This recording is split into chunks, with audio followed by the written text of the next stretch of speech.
संघर्ष योद्धा मनोजदादा जरांगे पाटील यांना बघण्यासाठी, यांचे दर्शन घेण्यासाठी या ठिकाणी हिंगोलीमध्ये समाज बांधवाची अगदी झुंबड लागलेली आहे।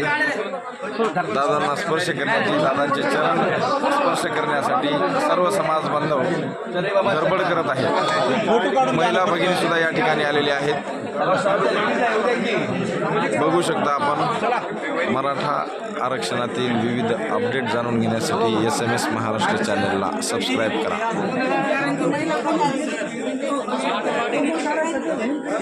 आज हिंगोलीमध्ये अतिभव्य अशी शांतता रॅली झालेली आहे आणि आगाज झालेला आहे शांतता रॅलीचा। महाराष्ट्रामध्ये शांतता रॅल्या सुरू होणार आहेत। याची सुरुवात हिंगोलीमधून झालेली आहे।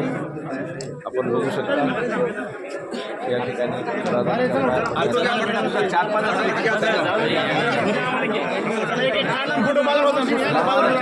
समाज बांधव उत्साही आहेत।